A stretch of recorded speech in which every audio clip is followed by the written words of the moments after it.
గౌరవనీయ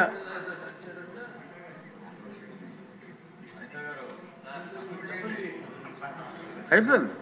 గౌరవనీయ ముఖ్యమంత్రి వర్యులు.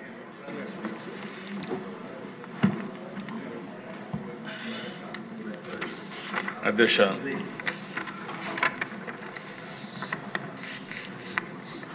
మొట్టమొదటిసారిగా డీటెయిల్డ్గా లా అండ్ ఆర్డర్ పైన మనం చర్చ చేస్తున్నాం. 19/24 జరిగినటువంటి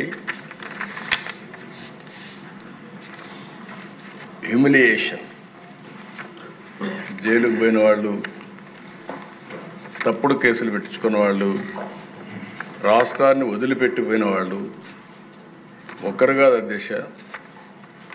ప్రజాస్వామ్యాన్ని కాపాడాలి అని మాట్లాడిన వాళ్ళందరూ కూడా బాధితులే.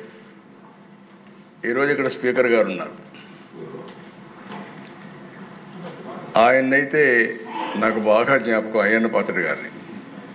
కడాన ఆయన పైన పెట్టిన కేసు అటెంప్ట్ టు రేప్. ఈ వయసులో ఆయన పైన దట్ ఈస్ ది ట్రీట్మెంట్. ఆయన ఇంటి దగ్గర అయితే ఎంత భయంకరంగా ప్రయత్నం చేశారంటే, ఇక్కడ ఉండే వాళ్ళందరికంటే 5 సంవత్సరాలు ప్రతి ఒక్క కేసుని ప్రత్యక్షంగా మానిటర్ చేసి, మళ్ళీ నిద్రలేని రాత్రులు, మళ్ళీ వీళ్ళు జైలుకు పోతే బయట వచ్చే వరకు ఇదే పని. అడ్వకేట్స్ డబ్బులు లేకపోతే అప్పులు చేసి కేసులు కూడా వాదించిన పరిస్థితి. ఇలాంటి అనేక అప్ టు సుప్రీంకోర్టు లాయర్స్ అధ్యక్ష, అవన్నీ చేశాం. ఇప్పుడు స్పీకర్ గారు బాధితుడే, డిప్యూటీ స్పీకరు బాధితుడే, ముఖ్యమంత్రి బాధితుడే, ఎక్కువండే డిప్యూటీ ముఖ్యమంత్రి బాధితుడే, ఎక్కువండే శాసనసభ్యులు బాధితులే, మంత్రులు బాధితులే. ఎప్పుడు అధ్యక్ష నా మీద ఎవరు కేసులు పెట్టాలంటే భయపడతారు, ఎందుకంటే నేను తప్పు చేయను కాబట్టి. నా విశ్వాసం ఏంటంటే, నేను తప్పు చేయను, లీగల్గా టెక్నికల్గా పర్ఫెక్ట్గా ఉంటాను. ఎవడైనా తప్పు చేస్తే మాత్రం వాడి గుండెల్లో రైళ్లు బరిగి తీర్చే వరకు, వాడు మారే వరకు వదిలిపెట్టను. అది నా పద్ధతి, అది చరిత్ర కూడా. ఒక ముఖ్యమంత్రిగా ఉండే వ్యక్తి దానికంటే అధ్యక్ష ముందు ఒకసారి చూస్తే నా మీద 17 కేసులు. కడాన నేను అడిగితే, ఎందుకైనా నా మీద కేసు పెట్టారు, ఏం పెట్టారు చెప్పంటే, తెల్లవారు నిద్ర లేపి రాత్రి తలుపులు కొడితే బయట వస్తే ఏం కేసు పెట్టారు చెప్పమంటే, కేసు మళ్ళీ ఇస్తాం, ఎఫ్ఐఆర్, మీరు వెహికల్ ఎక్కమన్నారు, వాట్సాప్లో పంపిస్తామన్నారు. అంటే అరాచకాలకు పరాకాష్ట ఇవన్నీ. యువగళం పైన అయితే లోకేష్ పోతామంటే ఆయన బాధ్యతే. ఎవ్రీవేర్ మైక్ ఇవ్వాల. అది సరే, నేను వెళితే అధ్యక్ష అంగళ్ళలో నేను రాష్ట్రం మొత్తం ఒక యాత్ర పెట్టుకున్నాను.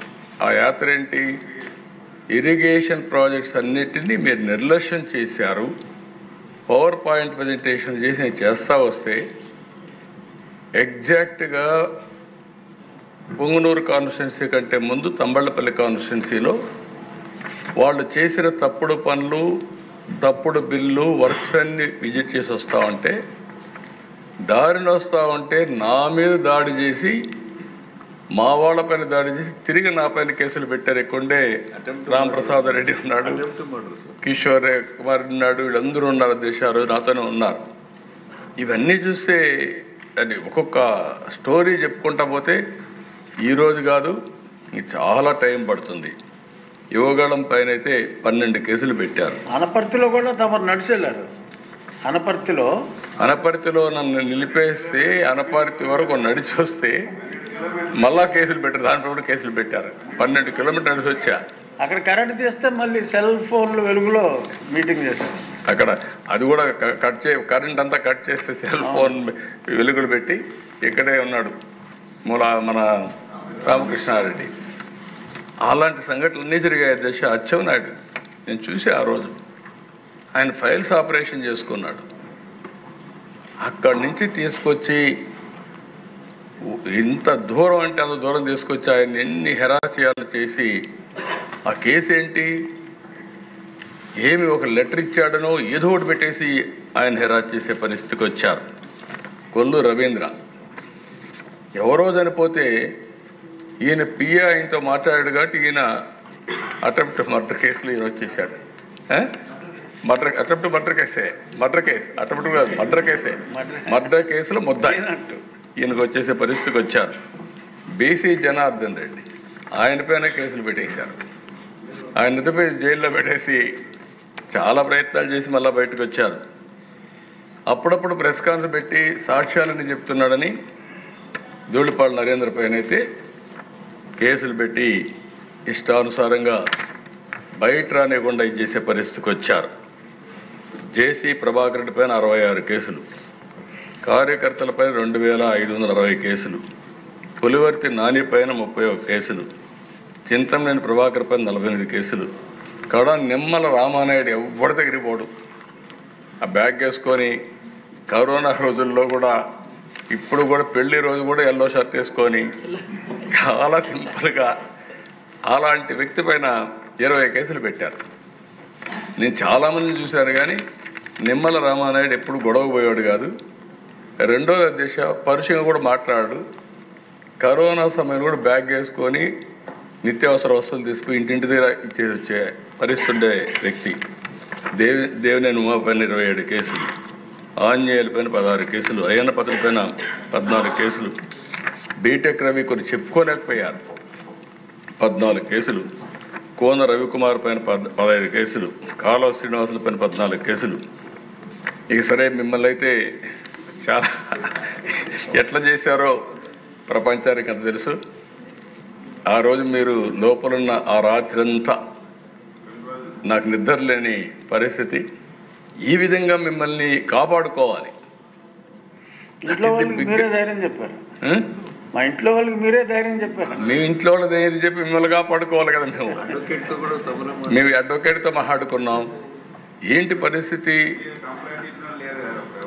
అగమ్య గోచరం. హైకోర్టు, మళ్ళీ ఇక్కడ కోర్టు, సుప్రీంకోర్టు, ప్రతి ఒక్క కోర్టుతో సమన్వయం చేసుకుని ఎట్లా కాపాడుకోవాలో కాపాడుకోవడం కోసం నెక్స్ట్ డే జైలు కూడా పంపించారు కదా మిమ్మల్ని. కొట్టిన తర్వాత కూడా జైలుకి పంపించేసి మళ్ళీ అప్పుడు రాకపోతే ఆ జైల్లోనే ఏదో చేసి అనుకుంటే పెద్ద ప్రయత్నాలు చేసి అక్కడి నుంచే కదా మీకు సాయంత్రానికి మీకు ఆర్డర్స్ తెప్పించి హైదరాబాద్ మిలిటరీ హాస్పిటల్ పంపించి అక్కడ చెక్ చేస్తే మొత్తం వాస్తవాలన్నీ బయట పెట్టి అక్కడి నుంచి మీకు బెయిల్ ఇచ్చే పరిస్థితి, బయట వచ్చే పరిస్థితికి వచ్చారు. అది ఒక భయంకరమైనటువంటి పరిస్థితులు. ఒక్కొక్కరినైతే జేసీ ప్రభాకర్ని 45 సార్లు అరెస్ట్ చేశారు. చింతనేని ప్రభాకర్ని 15 సార్లు అరెస్ట్ చేశారు. అచ్చెన్నాయుడిని అరెస్ట్ చేశారు. కొల్లు రవీంద్ర, బీసీ జనార్దన్ రెడ్డి, ఉమా, ధూళిపాళ అందరినీ. అంటే ఇక్కడ మనం సభ్యులుగా అర్థం చేసుకోవాల్సింది కొన్ని ఇండస్ట్రీస్ కూడా ఒక పక్క రాష్ట్రంలో మీ మీద కడాన మీరు చూస్తే ఎంత భయంకరంగా జరిగాయంటే రాజధాని అమరావతి రైతులు మహిళా రైతులు ఎన్ని అసభ్యకరమైన కేసుల దిశ. కడాన డ్రోన్స్ ఎగరేశారు వాళ్ళ బాత్రూమ్ల పైన. దానికంటే భయంకరమైన సంఘటన ఒకటి ఉండదు. అలాంటి సంఘటనలు చూసాం. వాళ్ళు న్యాయస్థానం టు దేవస్థానం ఒక ప్రోగ్రాం పెట్టుకుంటే ఆ ప్రోగ్రాం జరగనీయకుండా చేయడం కోసం ఎక్కడ చూసినా అటాక్ చేసి నడి రోడ్లో కూర్చొని భోంచేశారు. చిన్న చిన్న సత్రాలు కానీ కమ్యూనిటీ హాల్స్ కానీ మ్యారేజ్ హాల్స్ ఇవ్వకపోతే రోడ్డు మీద మట్టిలో కూర్చొని భోంచేసిన సందర్భాలు అవన్నీ. కడాన వాళ్ళు ఈ పక్కన శ్రీకాకుళం వరకు యాత్ర పోవాలనుకుంటే కడాన పోనీయకుండా ఈస్ట్ గోదావరిలోనే అంతర్వేది దగ్గరనే స్టాప్ చేస్తే తిరిగి నేనే వాయిదా వేసుకోమనే పరిస్థితి. మీరు పోలేరు, ఇంకా ఎక్కువ law and order problem create చేస్తారు, మీరు కొంచెం వాయిదా వేయమని చెప్పే పరిస్థితికి వచ్చాం. ఇలాంటివి అరాచకాలు ఒకటి కాదు దేశ ఇండస్ట్రియలిస్టులు ఎంతమంది పారిపోయారు. ఈవెన్ కడానైతే మా జయదేవ్ అయితే పోటీ చేయలేదు. ఈజీగా గెలిచే వ్యక్తి వీళ్ళు చేసిన హెరాస్మెంట్, ఒక పక్క ఇండస్ట్రీ, ఇంకొక పక్క పాలిటిక్స్ వస్తే ఇండస్ట్రీ వదులుకోవాలి. ఎన్నో సంవత్సరాలు కష్టపడి సాధించిన ఇండస్ట్రీని వదులుకోలేక కడాన నాకు ముందే చెప్పాడు, నేను పోటీ చేయనండి అంటే, సరే ఎవరికి చెప్పొద్దు నువ్వు అనవసరంగా, అవసరమా ఆలోచి ధైర్యం అంటే, లేదు సార్ ఇప్పుడు మా మీద ఆధారపడే ఉంది ఇండస్ట్రీ, ఇలాంటప్పుడు దెబ్బతింటే కరెక్ట్ కాదని చేసి చెప్పే పరిస్థితికి వచ్చా. కడాన దశ సింగపూర్ గవర్నమెంట్ మీద, సింగపూర్ గవర్నమెంట్ ఉండే సభ్యులందరూ గుర్తుపెట్టుకోవాలి, ప్రపంచంలో మోస్ట్ రెస్పెక్టబుల్ గవర్నమెంట్ ఏదైనా ఉందంటే సింగపూర్. ఒకప్పుడు ట్రంప్, నార్త్ కొరియా కిమ్, ఎక్కడ నార్త్ కొరియా కిమ్ అనుకుంటాను, ఇద్దరికి చర్చలు పెట్టాలంటే ఎక్కడ పెట్టాలంటే సింగపూర్లో పెట్టారు. అలాంటి కంట్రీ మీద ఆరోపణలు చేసి కడాన దేశ వాళ్ళైతే ఇప్పుడు కూడా రాలేదు. కనీసం నేనేమంటున్నానంటే దేశ వాళ్ళ మీద నాకు ఒక నమ్మకం. ఆ రోజు లీ క్వాన్ యూ ఉన్నాడు. Lee Kuan Yew was the author of Singapore economy. నేను ఆయనతో క్లోజ్గా ఉండేవాళ్ళం. ఆయన పిఎంగా అయిన తర్వాత సీనియర్ మినిస్టర్గా ఉన్నప్పటి నుంచి వాళ్ళు ఏ విధంగా ఎంత రెస్పెక్టబుల్గా ఉంటారు. నేను పోయినప్పుడు ఇవన్నీ చూసిన తర్వాత చాలా గౌరవం ఇచ్చి హైదరాబాద్ డెవలప్మెంట్కి సహకరించారు. నేను ఒకసారి అపోజిషన్లో ఉన్నప్పుడు సింగపూర్కి వెళ్ళి, అధికారం ఉన్నప్పుడు సింగపూర్ మొత్తం నైట్ క్లీనింగ్ ఎట్టు చేస్తారో చూసి, దేశంలో మొట్టమొదటిసారిగా హైదరాబాద్లో నైట్ క్లీనింగ్ ప్రవేశపెట్టిన గవర్నమెంట్ ఆ రోజు తెలుగుదేశం గవర్నమెంట్ అని చెప్పి కూడా నేను తెలియజేస్తున్నాను. ఆయన ఎవరైనా పోతే ఆ దేశానికి ఎప్పుడన్నా కలిస్తే, నేను ప్రపంచంలో చాలా దేశాలు మా దగ్గరికి వస్తారు, వాళ్ళు వచ్చి ఇక్కడ షాపింగ్, ముస్తఫా షాపింగ్ మాల్ ఉంది, అక్కడ పోయి కొనుక్కుంటారు ఏదైనా వస్తువులు ఇవి, లేకుంటే ఇక్కడ ఈ బ్యూటిఫుల్ టూరిజం స్పాట్స్ ఉన్నాయి, 3-4 రోజులు ఉండిపోతారు. కానీ ఫస్ట్ టైం ఒక రాత్రంతా అధ్యయనం చేసి ఇండియాకి వెళ్ళి నైట్ క్లీనింగ్ ప్రవేశపెట్టిన ముఖ్యమంత్రి చెప్పి అందరికీ చెప్పేవాడు దేశం. నేను 2014లో ఆలోచించి, ఒకప్పుడు నేను హైదరాబాద్ అభివృద్ధి చేయాలంటే ఫస్ట్ టైం నేను పోయిన దేశం అమెరికాకి వెళ్ళాను టెక్నాలజీ కోసం. 2014కి వచ్చేటకుందికి నేను ఒక మాట చెప్పాను ఎలక్షన్లో, మీరందరూ గుర్తుపెట్టుకోరు. 2014లో రాజధాని లేదు, రాజధాని కడతాం, ఆ రాజధాని సింగపూర్కు సమానంగా ఉంటుందని నేను చెప్పాను. నన్ను నమ్మారు. ఆ నమ్మకం కోసం నేరుగా సింగపూర్కు పోతే సింగపూర్ గవర్నమెంట్ నేను చెప్పిన మాట పైన నమ్మి ఆ రోజు అధ్యక్ష క్యాబినెట్లో పెట్టి మాస్టర్ ప్లాన్ డీటెయిల్స్ అన్ని ఉచితంగా ఇవ్వడానికి ఆమోదించారంటే ఇది ప్రపంచంలో ఒక చరిత్ర దేశం. నేను ఒకటే అడిగాను, మీరు రిపోర్ట్ అవన్నీ తయారు చేయాలంటే డబ్బుల విషయం కాదు, చాలా సమయం అవుతుంది, నేను టెండర్లకు పోవాలి, ఒక 6 నెలలు సంవత్సరం అవుతుంది, అట్లా కాకుండా మీరు ఏదైనా హెల్ప్ చేయగలిగితే చేయమంటే they made it very clear. Okay మేము ఆలోచిస్తామని చెప్పి with in 6 months or 8 months one of the best master plan details మనకి ఇచ్చారు అధ్యక్ష దేశం. అలాంటి దేశం పైన మీరు ఆరోపణలు పెట్టగలిగారంటే, వాళ్ళని కూడా మీరు భయపెట్టగలిగారంటే ఈ ప్రపంచంలో ఎప్పుడు జరగదు అధ్యక్ష. కడాన దేశ పీపీపీలు పవర్ సెక్టర్లో సోలార్, విండ్, ఈరోజు మనందరం చూస్తున్నాం. విండ్ వాడకుండా, పవర్ వాడకుండా 10,000 కోట్ల రూపాయలు, 9,000 కోట్ల రూపాయలు వాళ్ళకు డబ్బులు కట్టాం క్యాపిటల్ కాస్ట్ కింద. ఇవన్నీ కూడా దేశం, మీరు మీ ఆవేశంలో అర్థం ఉంది, మీ బాధల్లో నాకు సానుభూతి ఉంది. ఎందుకంటే నేను కూడా ఫస్ట్ విక్టిమ్ కాబట్టి మీ అందరికంటే ఎక్కువ బాధపడిన వ్యక్తిని. నాకు కూడా దేశ ఆ రోజు ఉండేది ఎంత భయంకరంగా అంటే, బయట మీరు మాట్లాడుకున్నారు, నేను జైల్లో ఉంటే నాకు వచ్చిన వాళ్ళు చెప్పేవాళ్ళు డ్రోన్స్ పైన ఎగరేసేవాళ్ళు.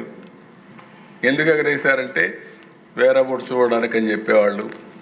భయంకరమైన వాతావరణం. అప్పుడే పవన్ కళ్యాణ్ కూడా బయలుదేరి హైదరాబాద్ నుంచి వస్తే రానియకుండా దారంతా అడ్డం పెట్టి ఎక్కడెక్కడో చెప్తే రోడ్డు మీద పడుకొని తర్వాత బాలకృష్ణ గారు పవన్ కళ్యాణ్ గారు వచ్చి నన్ను కలిసే పరిస్థితికి వచ్చారు.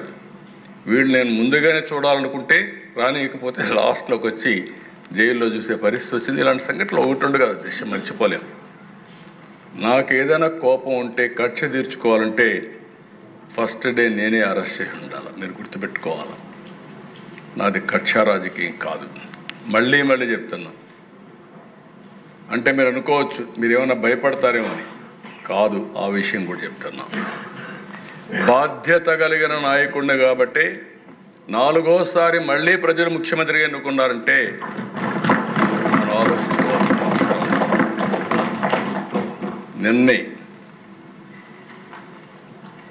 బ్రహ్మోత్సవాలకు వెళ్ళాను.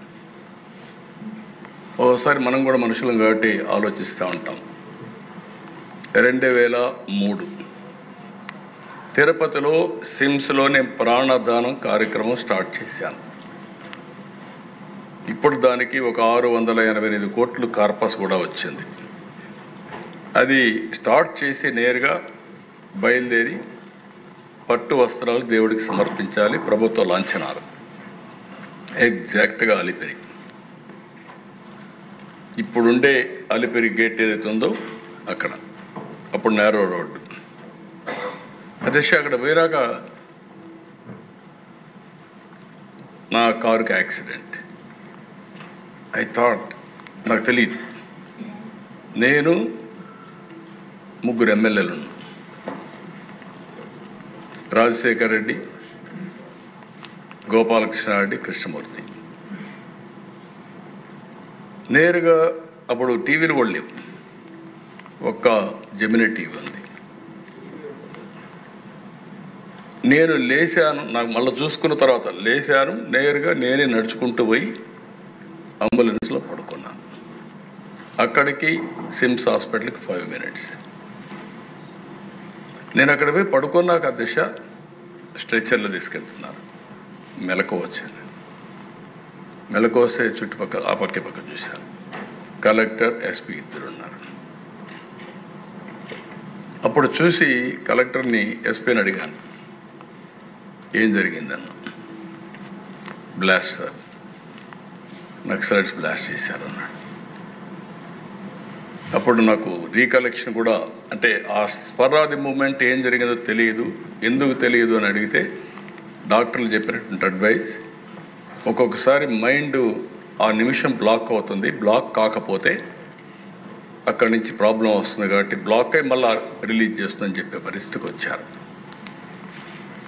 అలాంటి సంఘటనలో 23 క్లేమోర్ మైన్స్ బ్లాస్ట్ చేస్తే నేను బయటపడ్డానంటే నిన్న 22వ సంవత్సరం 23వ సంవత్సరం మళ్ళీ వెంకటేశ్వర స్వామికి పట్టు వస్త్రాలు ధరించి నేను ఆశీస్సులు తీసుకొని వచ్చాను. అంటే ఏంటి అధ్యక్ష ఇది సాధ్యం అంటే మహిముందా అంటే ఉందని చెప్పాలి. అదర్వైజ్ 23 క్లేమోర్ మైన్స్ని అలాంటి సంఘటనలు ఎవరు బయటపడింది లేదు. ఇవన్నీ చూసిన తర్వాత మీరు ఎందుకు నా మీద బ్లాస్ట్ చేశారు అంటే నేనే వాళ్ళకి వ్యతిరేకమా? వాళ్ళకు నాకు సంబంధం ఉందా? కాదు. నేను ఒకే మాట చెప్పాను, అభివృద్ధి చెందుతున్న ఇలాంటి దేశంలో మీరు అవుట్డేటెడ్ సిద్ధాంతంతో లా అండ్ ఆర్డర్ మీ చేతుల్లో తీసుకొని తుపాకీతో మీరు రాజ్యం చేస్తామంటే కుదరదు. ఇది సమాజానికి మంచిది కాదు. మీరు కూడా మెయిన్ స్ట్రీమ్కి రండి. ఆ రోజు కూడా నేను చెప్పింది ఒకటే చెప్పాను దేశం, మీరు గుర్తుపెట్టుకోవాలి. ఈ సమస్య రాజకీయ, ఆర్థిక, సామాజిక సమస్య. ఈ 3 హ్యాండిల్ చేయాల్సిన అవసరం ఉంది, కొంత సమయం కావాల్సిన అవసరం ఉంది. అంతేగాని మీరు ఈ 3 సమస్యలను ఒకటే రోజు పరిష్కారం చేస్తాం మేము తుపాకీతో అంటే కరెక్ట్ కాదని చెప్పి నేను పోరాడితే కడాన్ నా మీదనే దాడి చేసే పరిస్థితికి వచ్చారు. బట్ నేను భయపడలేదు. ప్రజలకు రక్షణగా ఉండాలని, ప్రజల ఆస్తులు కాపాడాలని, ఈ రాష్ట్ర భవిష్యత్తు కోసం నా ప్రాణాలు పోయినా పర్వాలేదని కష్టపడ్డాను తప్ప ఎక్కడ ఆలోచించలేదు. ఒక్క నిమిషం కూడా నా వెనక్కి పోలేదు. రాయలసీమ. ఎన్ని ఫ్యాక్షన్స్ అండి, మామూలు ఫ్యాక్షన్స్ కాదు దిశ. ఈ రాజకీయాలు ఎట్లుండేటంటే ఒకప్పుడు రాయలసీమ అంటే సినిమాలు కూడా, ఇప్పుడు బాలకృష్ణ గారు అందరూ ఆల్ సినిమాలని రాయలసీమ అని వచ్చారు. ఇప్పుడు సినిమాలు కూడా మీకు తగ్గిపోయినాయి, రాయలసీమ పౌరుషాలు లేవు. ఇప్పుడు రాయలసీమ రతనాలసీమ అయిపోతా ఉంది. రేపు రాబోయే రోజుల్లో వేరే ప్రాంతాలకు మీరు హీరోస్ని తీసుకోవాలి, కథలు తెచ్చుకోవాలి తప్ప రాయలసీమ అనేది వచ్చే పరిస్థితులు కూడా లేరు. ఐ రిమెంబర్ అధ్యక్ష, రాయలసీమలో పట్టుదల పెట్టుకునేవాళ్ళు. ఒక్క మాట చెప్పాలంటే, ఫ్యాక్షన్లో, రోడ్ యాక్సిడెంట్లో, తీవ్రవాదుల వల్ల చనిపోయినటువంటి పిల్లలకి నేను కుటుంబ పెద్దగా ఉండి చదివించాలని ఎన్టీఆర్ మెమోరియల్ స్కూల్ పెట్టాను. నేను అక్కడ చదివించాను. చదివించిన తర్వాత దేశ ఆ పిల్లల్ని ఒకరోజు ఇంటరాక్ట్ అయ్యాను పోయి, ఏంటి బాబు ఏమవుతావని. సార్ చదువుకుంటా, మీరు చదివిస్తున్నారు, చదువుకున్నాక ఇంటికి వెళ్ళి మా నాన్న చంపాడు కదా, అతన్ని చంపి తర్వాత ఆలోచిస్తాను. అంటే అక్కడ ఏ విధంగా అయితే ఆడవాళ్ళు కూడా దిశ మన సాంప్రదాయ ప్రకారం, హిందూ సాంప్రదాయ ప్రకారం ఈ కుంకుమ ఇవన్నీ తీసేసి ఇవన్నీ ఒక పద్ధతి ప్రకారం మన సంస్కారాలు అవన్నీ లెగసీగా వచ్చే సమస్యలను ఇది చేస్తాం. కానీ అప్పట్లో కొంతమంది లేడీస్ అయితే ప్రతిమ చేయించుకున్న వాళ్ళ పిల్లల దగ్గర నుంచి, నువ్వు పెరిగి పెద్ద అయిన తర్వాత మీ నాన్నను చంపిన వాడిని చంపిన తర్వాత ఆయన ఆత్మ శాంతి కలుగుతుంది, అప్పుడే నేను ఈ కుంకుమ పసుపు అని తీసేస్తానని చెప్పాడు. అలాంటిది దిశ పోరాడాం. కడాన ఇప్పుడు కూడా చెప్తున్నాను దిశ, ఇక్కడే ఉన్నారు, భూమా నాగిరెడ్డిని అరెస్ట్ చేశాను నా మాట వినకపోతే. బైరెడ్డి రాజశేఖర్ని అరెస్ట్ చేశాను. నా మనిషి అనుకున్న అరెస్ట్ చేస్తే వేరే వాడు వస్తే ఏం చేయాలో చేసి చూపిస్తాను. కాబట్టి ఒక కంకణం కట్టుకున్నాను, రాయలసీమలో ఫ్యాక్షన్స్ లేకుండా చేయాలనుకున్నా. ఈరోజు రాయలసీమలో ఫ్యాక్షన్ లేవంటే అది ఆ రోజు తెలుగుదేశం పార్టీ చేసిన విధానం అధ్యక్ష. ఇప్పుడు నెక్స్ట్ లెవెల్కి వెళ్తాం. హైదరాబాద్లో కమ్యూనల్ వైలెన్స్ అధ్యక్ష. ఒకే రోడ్డు విజయవాడకు రావాలన్నా, బెంగళూరు పోవాలన్నా, బాంబేకి పోవాలన్నా ఒకే రోజు హైకోర్టు ద్వారా మలక్పేట ద్వారా వచ్చేవాడు. 6 నెలలు కర్ఫ్యూ ఎన్టీఆర్తో ప్రారంభమైంది కంట్రోలింగ్. దానిపైన కూడా నేను కంట్రోల్ చేశాను. కొంతమంది బాధపడ్డారు, నాకు అప్పుడు ఇప్పుడు కూడా జ్ఞాపకం ఉంటుంది. కొంతమంది మనుషులు మర్చిపోలేము. గబ్బర్ సింగ్ అని ఒక అతను ఉండేవాడు, కేఎస్ఎన్ మూర్తి, 6 అడుగులు ఉండేవాడు, 130, 130, 150 కేజీలు ఉండేవాడు. ఎంత పర్ఫెక్ట్గా ఉండేవాడంటే ఆ చార్మినార్ ప్రాంతానికి పోతే మొత్తం భూమి అంతా కూడా కంపిస్తూ ఉండేది. ఆ విధంగా ప్రవర్తించేవాడు. మొత్తం కంట్రోల్ చేసాం దిశ. ఇప్పుడు అందుకే దిశ మీ ఆవేశాలకు అర్థం ఉంది. పరిటాల రవీంద్ర ఆ రోజుట్లో ఆఫీసులో చంపేశారు దిశ. ఇవన్నీ కొన్ని చాలా జరిగాయి. అయితే నేను ఒకటే మీ అందరిని కోరేది, వాళ్ళు చేసిన పని మనం చేయగలిగితే ఈ రాష్ట్రానికి న్యాయం జరగదు. కానీ ఒక విషయం గుర్తుపెట్టుకోవాలి, మీరు తప్పు చేసి నేను తప్పించుకుంటానంటే మాత్రం ఈ ప్రభుత్వంలో ఎట్టి పరిస్థితుల్లో కుదరదు. తప్పు చేసిన వాణ్ణి చట్ట ప్రకారం ఎట్టి పరిస్థితుల్లో పనిష్ చేసే బాధ్యత నేను తీసుకుంటానని చెప్పి కూడా నేను మీకు తెలియజేస్తున్నా, హామీ ఇస్తున్నా. No second thought. ఇప్పుడు కొత్త సమస్యలు కూడా వచ్చాయి. నేను బ్రీఫ్గా ఒక ఈ ప్రభుత్వం యొక్క విధానం చెప్తాను, మీకు అందరికీ ఒక ఐడియా వస్తుంది. ఎందుకంటే రాష్ట్రంలో కూడా పార్టీ ప్రజాస్వామ్యంలో ముఖ్యంగా ప్రజాస్వామ్యాన్ని కాపాడుకోవాలంటే పార్టీలు ఉండాలి. పార్టీల్లో కార్యకర్తలు ప్రధానమైన పాత్ర పోషిస్తారు. అలాంటి కార్యకర్తలు కూడా ఆవేశంలో ఉండి వాళ్ళకు కూడా అన్యాయం జరిగినప్పుడు వాళ్ళలో కూడా కోపం ఉంది.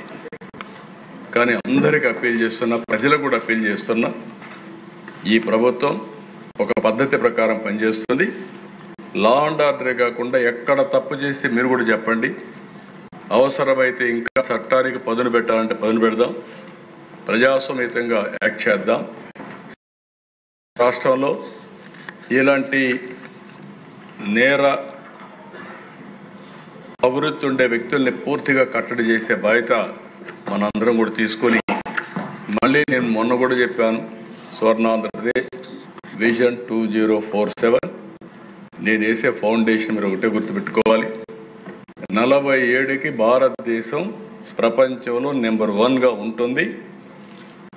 నెంబర్ 2 అయితే ఈజీగా అవుతాం, నెంబర్ 1 అవుతాం. ఆ సందర్భంలో నెంబర్ 1 రాష్ట్రంగా ఆంధ్రప్రదేశ్ ఉండాలని, ప్రపంచంలోనే తెలుగు జాతి నెంబర్ 1గా ఉండాలనేది ఈ ప్రభుత్వం యొక్క సంకల్పం.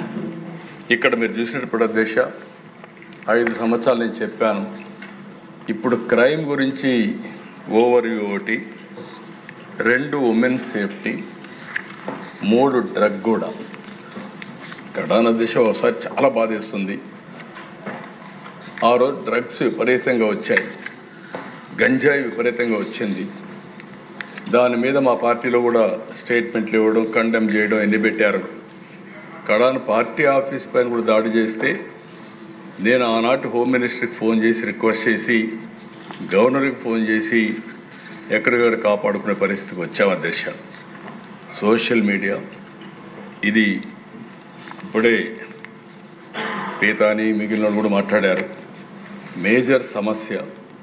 నిన్న నేను చూశాను, ఈ కర్ణాటక కోర్టు కూడా ఒక కామెంట్ చేశారు అధ్యక్ష దీనిపైన. వాళ్ళు కూడా మాట్లాడుతూ, ఈ కొంతమంది సోషల్ మీడియా ప్లాట్ఫామ్ ఎక్స్కు కర్ణాటక హైకోర్టులో ఎదురు దెబ్బ, సహయోగ్ పోర్టల్కి ఎక్స్ దాఖలు చేసిన పిటిషన్ తిరస్కరణ, కంటెంట్ తొలగింపు ఆదేశాల అధికారులు సవాల్ చేస్తూ ఎక్స్ పిటిషన్, సోషల్ మీడియా నియంత్రించడం అవసరమన్న కర్ణాటక హైకోర్టు, మహిళలపై నేరాల అంశంలో సోషల్ మీడియా నియంత్రణ తప్పనిసరి, నియంత్రణ లేకుంటే పౌరుల గౌరవ హక్కు ఉల్లంఘించినట్టే, కంటెంట్ నియంత్రణ ఆదేశాలను యుఎస్ పాటిస్తుంది, భారత్లో మాత్రం చట్టవిరుద్ధ కంటెంట్ తొలగింపునకు ఎక్స్ నిరాకరిస్తుంది, ఎక్స్ పాటించే ద్వంద్వ ప్రమాణాలు ఆమోదయోగ్యం కాదు. కర్ణాటక హైకోర్టు నిర్ణయించే పరిస్థితికి వచ్చారు. దీనిపైన మనందరం కూడా చాలా బాధపడుతున్నాం. ఇక్కడుండే వాళ్ళందరినీ క్యారెక్టర్ అసాసినేషన్, ఆడబిడ్డల క్యారెక్టర్ అసాసినేషన్, నేను కూడా దానికి విక్టిమే అధ్యక్ష. నా జీవితంలో ఎప్పుడు అంటే మనం కూడా మనుషులైనప్పుడు ఒకసారి ఎమోషన్స్ ఉంటాయి, సెంటిమెంట్స్ ఉంటాయి. అలాంటి సెంటిమెంట్స్ దెబ్బతీసే పరిస్థితికి వస్తున్నారు. ఇప్పుడు కూడా అది జరుగుతూ ఉంది. దీనికి ఏ విధంగా ఉండాలో మీరు కూడా ఐడియాస్ ఇస్తే మెంబర్స్ అందరూ, ఈ ప్రభుత్వం చాలా స్పష్టంగా ఉన్నాం. ఎట్టి పరిస్థితిలో కూడా సోషల్ మీడియా దుర్వినియోగం చేసి ఇష్టానుసారంగా చేసే వాళ్ళు మాత్రం వదిలిపెట్టే ప్రసక్తి లేదు. చట్టపరంగా ఉంటాం, అదే సమయంలో మాత్రం కఠినంగా ఉంటాం అధ్యక్ష. ఎలక్షన్ మేనిఫెస్టోలో పెట్టే పరిస్థితికి వచ్చావు, కొంతమందికి న్యాయం చేస్తామని, అది కూడా ఒకసారి మీకు ఎక్స్ప్లెయిన్ చేస్తాను. గవర్నమెంట్ ఆఫ్ ఇండియా ఫండ్స్ విషయం, అదర్ ఇనిషియేటివ్స్, ఇవన్నీ అధ్యక్ష. నెక్స్ట్ అధ్యక్ష, ఇప్పుడే మినిస్టర్ గారు కూడా చెప్పారు, ఓవరాల్గా లా అండ్ ఆర్డర్ ఒక విధంగా చెప్పాలంటే, నేను ఎప్పుడు 4వ ముఖ్యమంత్రి అయ్యాను, కానీ పోలీసు వ్యవస్థ టోటల్గా భ్రష్టు పట్టే పరిస్థితికి వచ్చాను. బై ఫోర్స్ పోలీసు వ్యవస్థని డీఫంక్ చేసే పరిస్థితికి వచ్చారు. మొత్తం ఇంకొక మాటలో చెప్పాలంటే, నేను 95లో ముఖ్యమంత్రి అయినప్పుడు పోలీసు వ్యవస్థ చాలా పర్ఫెక్ట్గా ఉండి, 2014లో కూడా ఇలాంటి పరిస్థితి లేదు. అలాంటి పరిస్థితికి వచ్చాం. 1 by 1 కరెక్ట్ చేసుకుంటూ వస్తున్నాం. ఈరోజు మీరు చూస్తే, ఈరోజు ఓవరాల్గా మనం 16% ఓవరాల్ క్రైమ్ కంట్రోల్ చేయగలిగాం. ఇండియా జస్టిస్ రిపోర్ట్ కూడా 25లో ఏపీ నెంబర్ 2 పొజిషన్ కింద క్రిమినల్ జస్టిస్ డెలివరీ కింద చేసే పరిస్థితికి వచ్చారు. నెక్స్ట్ ఇందులో అధ్యక్ష, ఈ స్లైడ్స్ అని మీరు చూసింది ఇప్పుడే మినిస్టర్ గారు చాలా వరకు కవర్ చేశారు. Bodily law and order crime 42% తగ్గింది, bodily non law and order crime 8% తగ్గింది, సీరియస్ ప్రాపర్టీ క్రైమ్ మాత్రం పెరిగింది. దీనికి కూడా కారణాలు ఎక్స్ప్లెయిన్ చేస్తాను. నాన్ గ్రేవ్ ప్రాపర్టీ క్రైమ్స్ 15% పెరిగాయి. క్రైమ్ అగైనెస్ట్ ఉమెన్ 4.8% తగ్గింది. క్రైమ్ అగైనెస్ట్ ఎస్సీ ఎస్టీ 15% తగ్గింది. ఎన్డీపీఎస్ 21% పెరిగింది, యాక్ట్ చేస్తూ ఉన్నాం. ఫైనాన్షియల్ ఫ్రాడ్స్ 7% పెరిగింది. Road accident 3.5. Cyber crime it is the biggest problem, 31% పెరిగింది అధ్యక్ష. ఇక్కడికి వచ్చినప్పుడు అధ్యక్ష next bodily offences and impact and law and order చాలా రైటింగ్ 42% తగ్గింది. కిడ్నాపింగ్ 16% తగ్గింది. అటెంప్ట్ టు మర్డర్ 15% తగ్గింది. Murders 8%, hurt cases 7%.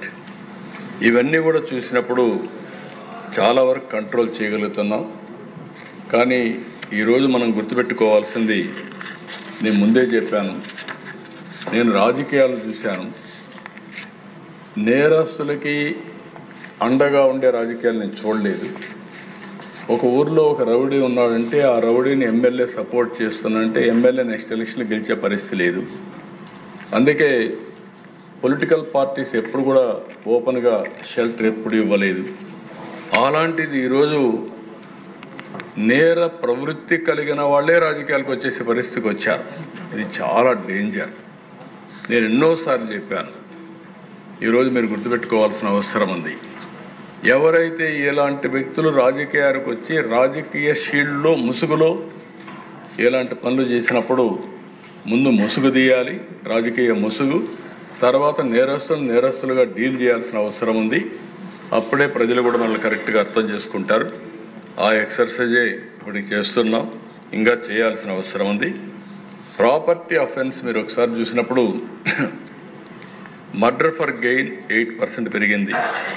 డెకాయిటీ 15% పెరిగింది. రాబరీ 46% పెరిగింది.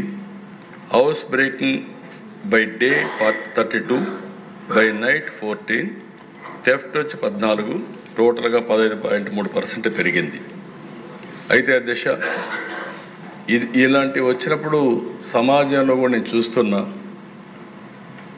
బంధువుల మధ్యలో కూడా డిఫరెన్సెస్, పంతాలు, పట్టింపులు, చాలా సమస్యలు వస్తున్నాయి. ప్రజల్లో కూడా దీన్ని ఒక పక్క అవేర్నెస్ క్రియేట్ చేయాలి, ఇంకొక పక్కన ఫర్మ్గా కూడా హ్యాండిల్ చేస్తే తప్ప ఇలాంటి అఫెన్సెస్ అని తగ్గే పరిస్థితి లేదు అధ్యక్ష. ఈరోజు ఇంకొక పక్కన క్రైమ్ అగైనెస్ట్ ఎస్సీ ఎస్టీ 15% తగ్గింది. ఇది గుడ్ సైన్. ఇక్కడ కూడా మీరు ఒకసారి చూసినప్పుడు దీనికి కారణం కూడా ఎక్కడికక్కడ విలేజ్ విజిట్స్ వెళ్ళడం, నైట్ హాల్స్ ఆఫీసర్స్ ఉండడం, సెన్సిటివ్ విలేజెస్ ఐడెంటిఫై చేయడం, సివిల్ రైట్స్ డే ఇలాంటివి కూడా అవేర్నెస్ తీసుకురావడం, ఇలాంటివన్నీ కూడా కంట్రోల్ చేస్తున్నాం.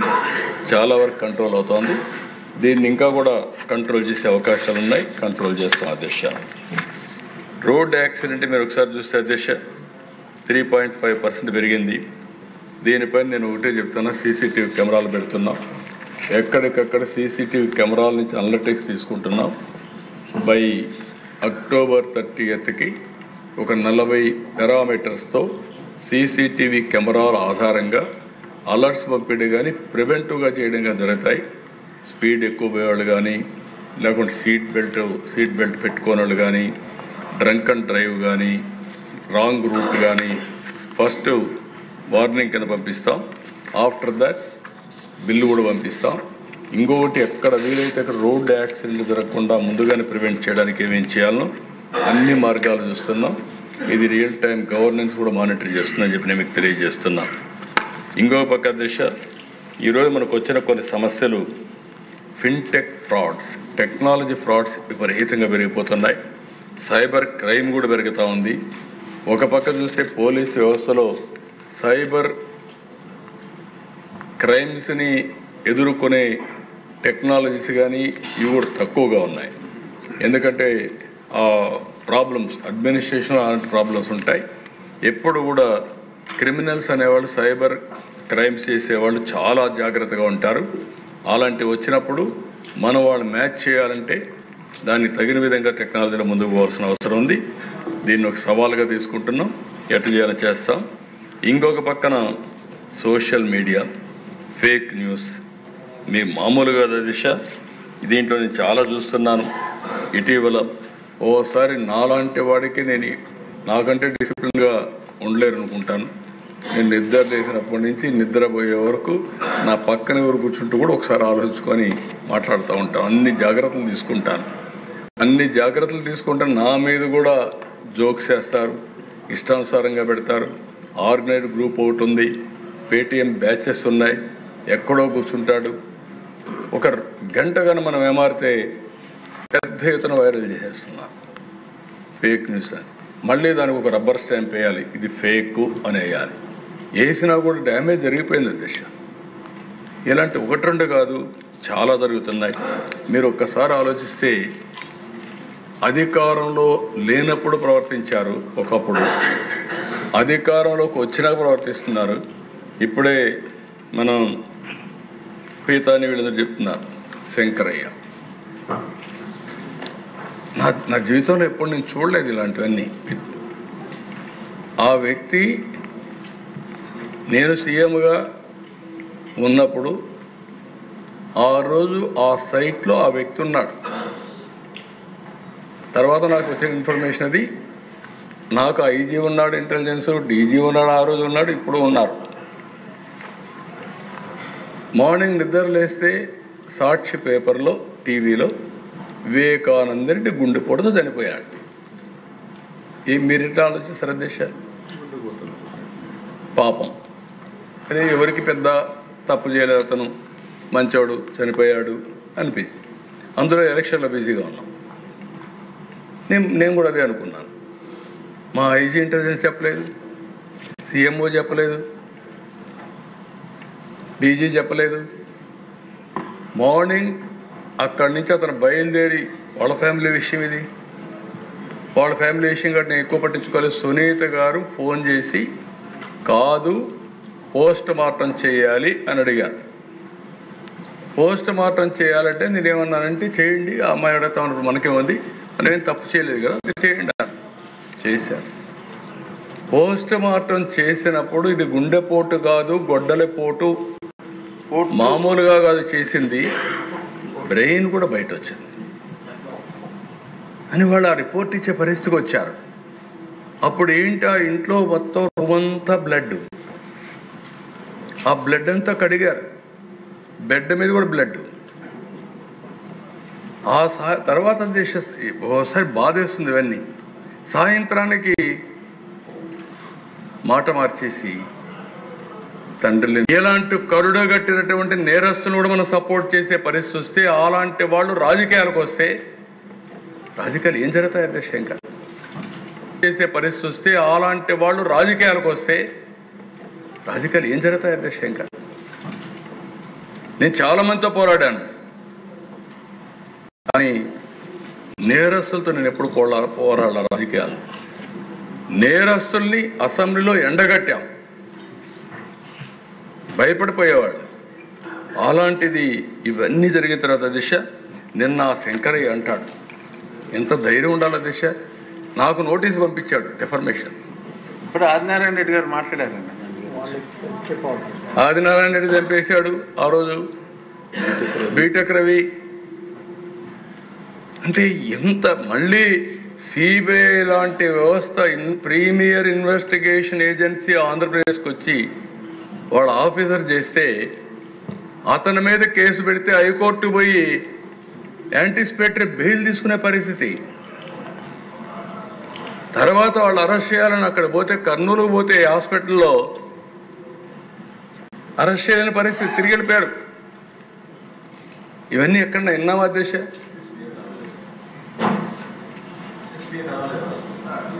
నా వల్ల కాదన్నాడు. అంటే ఎక్కడికి పోయావు? నాకు ఈయన అన్నాడు శంకరయ్య, ఆయన ఆ రోజు డ్యూటీలో ఉన్నాడా లేదా?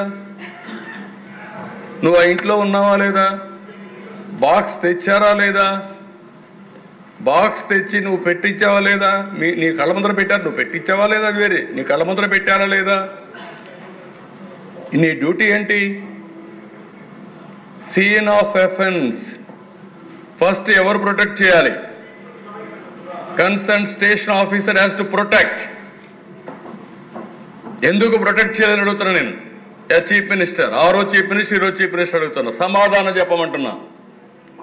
అంటే ఈరోజు నువ్వు క్రిమినల్స్తో కలిసిపోయి నువ్వు నాకే నోటీస్ పంపించే పరిస్థితికి వచ్చావంటే what is happening in this country అధ్యక్ష? ఎక్కడన్నా చూసారా అని అడుగుతున్నా మిమ్మల్ని. It is not a small issue. It is investigation సిబిఐలో ఉంది. కాబట్టి ఇవన్నీ కూడా సిబిఐ కూడా కాగ్నిజెన్స్ తీసుకోవాల్సిన అవసరం ఉంది.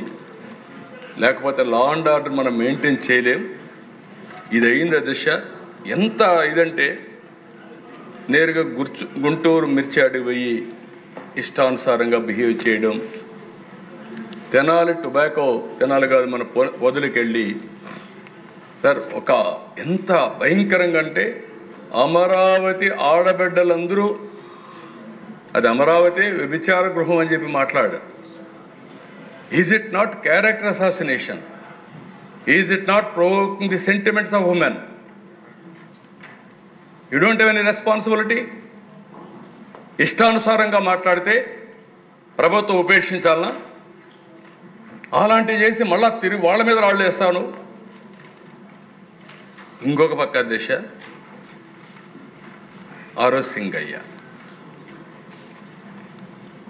నేనే ఏమారానంటే మా పోలీసులు కూడా ఏమారారు.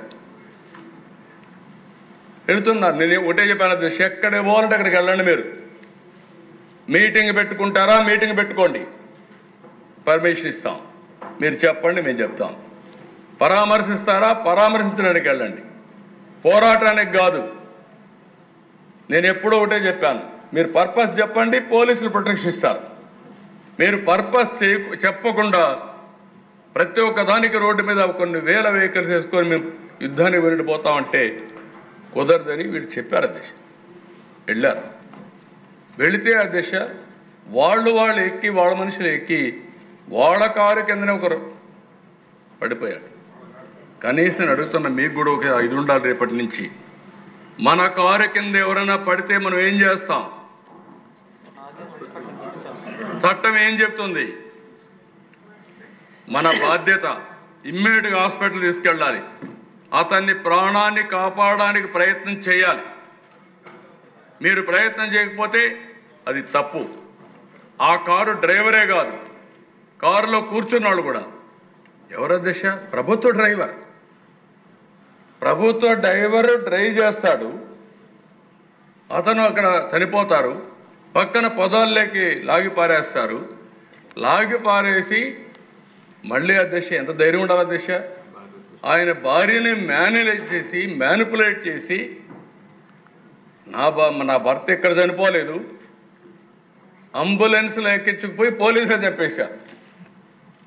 మా ఎస్పీ పాప ఆయనకు తెలియకుండా ఫస్ట్ ఇన్ఫర్మేషన్ చూసి ఆ కారులో ఈ యాక్సిడెంట్ జరగలేదని చెప్పే పరిస్థితికి వచ్చారు. అంటే వాట్ ఇట్ ఇండికేట్స్ అధ్యక్ష? అంటే ఇవన్నీ చూసిన తర్వాత నాకు అనిపిస్తుంది, ఇదే కాదు, మొన్నైతే బంగారుపాలెం నేను 4 రూపాయలు ఇస్తానని చెప్పాను. చరిత్రలో ఫస్ట్ టైం కేజీకి 4 రూపాయలు, క్వింటాలకు 4,000 రూపాయలు సబ్సిడీ ఇచ్చాం అధ్యక్ష. 196 కోట్లు పే చేశాం.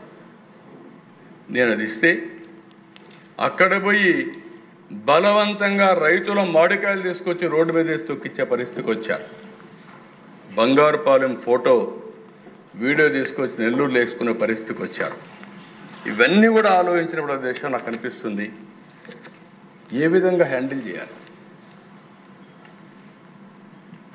అదే ఒక రౌడీజం చేసి వాళ్ళతో వదిలిపెడతాం మనం? రోడ్డు మీద కావాలని ఎవరన్నా చేసి వదిలిపెడతామా? దానికి కావాల్సిందంతా రాజకీయ ముసుగు వేసుకున్నారు.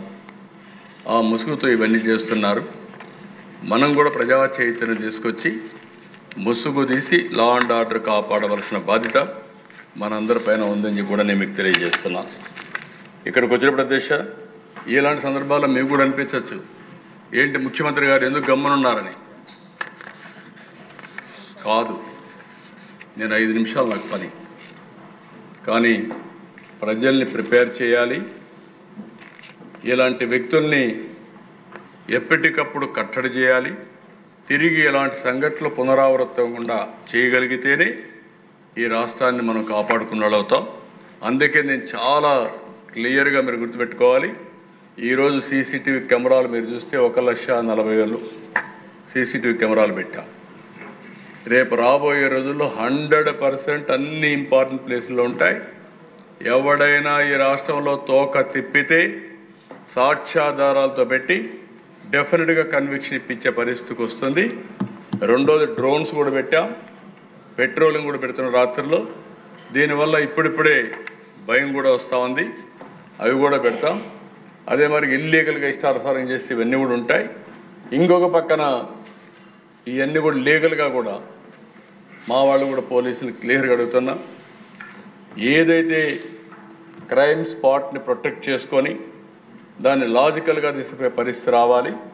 ఇమ్మీడియట్గా పోలీస్ డాగ్స్ కానీ ఫారెన్సిక్ టీమ్స్ కానీ మొబైల్ ఇవన్నీ పంపించడం, ఆర్టిఫిషియల్ ఇంటెలిజెన్స్ కూడా ఉపయోగించుకోవడం, ఇలాంటి ఎన్ని టెక్నాలజీస్ ఉన్నాయో అన్నీ ఉపయోగించుకొని సమర్థవంతంగా పోలీసు వ్యవస్థను తయారు చేస్తాం, అన్ని విధాల కంట్రోల్ చేస్తామని చెప్పి కూడా నేను మీకు తెలియజేస్తున్నా. ఇంకో పక్క క్రైమ్ అగైనెస్ట్ ఉమెన్, ఇది కూడా మీరు ఒకసారి చూస్తే 4.84 తగ్గింది. దీన్ని ఇంకా కూడా ఇది చేయాల్సిన అవసరం ఉంది. నేను మొన్న కూడా మీరు చూస్తే కన్విక్షన్ నెక్స్ట్ పేజీలో మీరు ఒకసారి చూసినప్పుడు 343 మంది కన్విక్షన్ వచ్చింది ఈ 1 ఇయర్లో, జూన్ నుంచి ఆగస్టు వరకు. డెత్ పెనాల్టీ 5, లైఫ్ ఇంప్రిజన్మెంట్ 91, 25 ఏళ్ళు 7 మందికి, 20 ఏళ్ళు 64 మందికి, 15 ఏళ్ళు 3కి, 10 సంవత్సరాలు 39కి, 5-7 సంవత్సరాలు ఇంప్రిజన్మెంట్ 57, లెస్ దెన్ 5 ఇయర్స్ 77, మొత్తం 347 మందికి పనిష్మెంట్ వచ్చింది. ఇది బిగినింగ్ మాత్రం. నేను ఒకటే చెప్తున్నా, ఆ రోజు చెప్పా, ఈరోజు చెప్తున్నా, ఎవరైనా ఆడబిడ్డల జోలుకు వస్తే, అత్యాచారాలు చేస్తే అదే చివరి రోజు మీకు ఉంటుంది, గుర్తుపెట్టుకోమని మరొకసారి హెచ్చరిస్తున్నా. No compromise on that. ఇంకో పక్కన దిశ దీనికి సపోర్టింగ్గా 8-10 నిమిషాల్లో రీచ్ అయ్యే విధంగా ఎమర్జెన్సీ కాల్స్ అవన్నీ పెట్టుకొని వర్కౌట్ చేస్తున్నారు. డ్రోన్ పెట్రోలింగ్ 4,004 యూజ్ టీజర్స్ని ఐడెంటిఫై చేసి కౌన్సిల్ చేశారు. Notable reduction in suicidal attempts among women 59% తగ్గింది. అదే సమయంలో girls women empowerment with self defence skills స్కూల్స్లో కాలేజీలు ఇప్పిస్తున్నారు. 12,50,000 మందికి ఇచ్చారు. 13,672 స్కూల్స్లో కాలేజీల్లో ఇప్పటికే ఈ కార్యక్రమాన్ని నెరవేర్చారు. ఇంకో పక్కన శక్తి వారియర్స్ కింద 15,576 టీములు తయారు చేశారు. ఈ ఆడబిడ్డలకు కూడా గుడ్ టచ్, బ్యాడ్ టచ్ ఇవన్నీ కూడా ఎడ్యుకేట్ చేస్తున్నాం. 24,205 స్కూల్స్లో ఈ కార్యక్రమాన్ని నిర్వహించారు. ఇంకొక పక్కన సెక్సువల్ అఫెండర్స్, రౌడీ షీటర్స్ ఉన్నాయి. ఇప్పుడు కొత్తగా సెక్సువల్ అఫెండర్స్ కింద వీళ్ళకు కూడా రౌడీ షీట్లు ఓపెన్ చేసి అవసరమైతే ఆన్లైన్లో పెట్టి వీళ్ళకు కూడా ప్రాపర్గా ట్రీట్ చేస్తాం. ఎవరైనా ఆడబిడ్డల జోలికి వస్తే మాత్రం డెఫినెట్గా పోలీస్ స్టేషన్లో పెడతాం, ఆన్లైన్లో పెడతాం. ఎవరైనా చెక్ చేసుకోవాలంటే ఈ ప్రాంతంలో ఎవరైనా ఉన్నారని చెక్ చేసినట్టుగా వాళ్ళ ఫోటోలు కూడా పెట్టి will expose them, will caution everybody. నేను ఒకటే చెప్తాను, ఈ రాష్ట్రంలో తాగి కానీ గంజాయి వాడి కానీ లేనిపోనిటి చేసి ఇలాంటి సోషల్ మీడియా చూసి కానీ ఇష్టానుసారంగా ప్రవర్తిస్తే మాత్రం చాలా సీరియస్గా ఉంటుందని కూడా నేను మీకు తెలియజేస్తున్నా. ఇంకో పక్కన దశ చాలా కేసులు 670 మంది ఆడపిల్లల్ని, గర్ల్స్ 18 సంవత్సరాల లోపల ఉండే పిల్లల్ని రెస్క్యూ ట్రేస్ చేయగలిగారు. 14-18 సంవత్సరాలు 534 మంది, 10-13-46 మంది, 0-9 వయసు ఉండేవాళ్ళు 90 మందిని రెస్క్యూ చేశారు. ఇక్కడ కూడా నేను అప్పీల్ చేస్తున్న ప్రజలందరికీ, ఎక్కడైతే సింగిల్ పేరెంట్ ఉన్నారో వాళ్ళ పిల్లల్ని వాళ్ళు కంట్రోల్ చేయలేకపోతున్నారు, వాళ్ళు కూడా కొంచెం శ్రద్ధ పెట్టాలి. రెండోది lack of parental oversight, ఇంట్లో వాళ్ళు కూడా సరిగ్గా పిల్లల్ని చూసుకోకుండా పోవడం, కౌన్సిలింగ్ చేయకుండా పోవడం కూడా ఉంది. మూడోది స్కూల్కి డ్రాప్ అవుట్ కావడం, దాంతో వాళ్ళకి నిరాశ అనే స్పృహలతో ఈ విధంగా కూడా వెళ్ళిపోతున్నారు. ఇంకో పక్క సోషల్ మీడియా ఇన్ఫ్లుయెన్స్ కూడా పనిచేస్తూ ఉంది. ఇవన్నీ కూడా మనం కూడా అవేర్నెస్ తీసుకురావాలి, మాట్లాడాలి. రాజకీయ నాయకులుగా యాక్షన్ ఒకటే పనిచేయదు. యాక్షన్ చేసే మునుపు అవేర్నెస్, చైతన్యం, కన్విన్సింగ్ చేయడం, మోటివేట్ చేయడం, ఇవన్నీ మనం చేయాల్సిన అవసరం ఉంది. ఇంకో పక్క 1053 మంది ఉమెన్ని ట్రేస్ చేశాం. 1929 494, 3049 273, 50 అబోలో 286. వీళ్ళల్లో కూడా కారణం హెరాస్మెంట్. ఇంట్లో ఉండేవాళ్ళు హెరాస్ చేయడం, లేకుంటే ఏదైనా జరిగినప్పుడు ప్రొటెక్ట్ చేయకుండా పోవడం, ఫ్యామిలీ డిస్ప్యూట్స్ ఒకటి, మెంటల్ హెల్త్, దీనివల్ల కూడా చాలామంది వెళ్ళే పరిస్థితి వస్తున్నారు.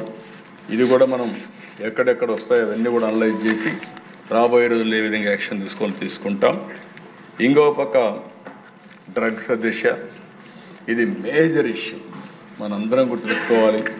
నేను ఎన్నికల్లో చాలాసార్లు చెప్పాను, నేను అన్ని సమస్యల్ని హ్యాండిల్ చేయగలుగుతాను, కానీ డ్రగ్స్ అనేది మాత్రం ఒకసారి అలవాటు అయిపోయిన తర్వాత వాళ్ళని అంత ఈజీగా బయట తీసుకురావడం చాలా కష్టం అని చెప్పాను. ఇప్పుడు కూడా అదే చూస్తున్నాం. చాలా వరకు కంట్రోల్ చేశాం, కానీ చాలా వరకు మీరు చూస్తే ఆపరేషన్ లాంచ్ చేసి చైతన్యం జీరో కల్టివేషన్ చాలా వరకు కంట్రోల్ చేస్తున్నాం. ఇంకో పక్క సేఫ్ క్యాంపస్ జోన్, డ్రగ్స్ కానీ టొబాకో కానీ ఈ పిల్లలు కూడా తీసుకోకుండా ఎడ్యుకేట్ చేస్తున్నాం. Joint operation on border trains, ఎక్కడైతే పక్కన వచ్చే రాష్ట్రాల నుంచి వచ్చే ట్రైన్స్లో కూడా జాయింట్ ఆపరేషన్ చేస్తున్నారు. Garuda crack down on medical shops, ఈ మధ్య కొన్ని ఓపియడ్ డ్రగ్స్ ఇవన్నీ కూడా వచ్చేసాయి.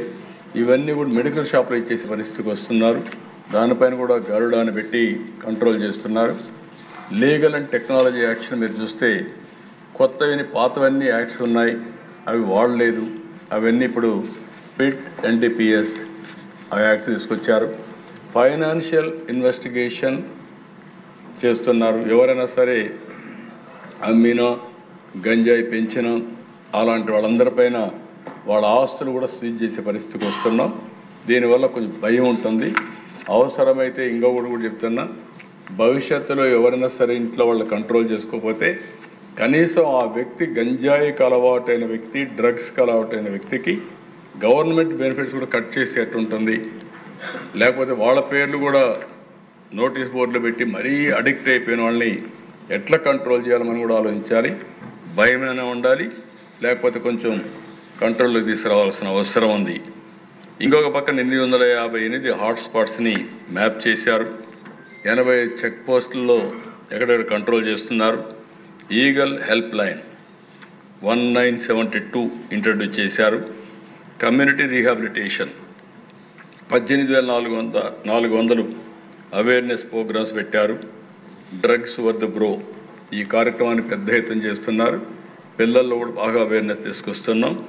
56 డీ అడిక్షన్స్ సెంటర్స్ పెట్టాం. 40 ఈగల్ క్లబ్స్ పెట్టారు. టీచింగ్ లీగల్ ప్రొవిజన్స్, అంటే స్టూడెంట్స్ అంతా కూడా ఒకసారి డ్రగ్స్ ఇదైనా గంజాయి ఇదైనా మన మీద పెద్ద యాక్షన్ ఉండదనుకుంటున్నారు. ఓసారి 20 ఏళ్ళు 30 ఏళ్ళు వాళ్ళ జీవితమే నాశనం అయిపోతుంది. వాళ్ళని అవేర్నెస్ తీసుకురావడానికి ఎడ్యుకేట్ చేస్తున్నారు. అదే మరి ఇంటర్ స్టేట్ కొలాబరేషన్ కూడా అందరితో కలిసి పనిచేస్తున్నారు. ఏదైతే నార్కోటిక్ కోఆర్డినేషన్ కమిటీస్ పెట్టి ఇంటర్ స్టేట్ మనం పక్క రాష్ట్రాలతో కోఆర్డినేట్ చేస్తున్నాం. అదే సమయంలో లిక్కర్లో వచ్చే డబ్బుల్లో 2% దీనికి ఇయర్ మార్క్ చేసి ఆ డబ్బులు ఖర్చు పెట్టి డీ అడిక్షన్ కానీ రీహాబిలిటేషన్ కానీ ఈ 2 కార్యక్రమాలు కూడా చేస్తున్నాం. అవసరమైతే 3 ప్రాంతాల్లో 3 బిగ్ హాస్పిటల్స్ అన్ని ఫుల్ ప్లెడ్జ్డ్ ఎక్విప్మెంట్ కానీ డాక్టర్స్ కానీ సైకాట్రిస్ట్ కానీ పెట్టి చేయాలనుకుంటున్నా, అవి కూడా చేస్తాం.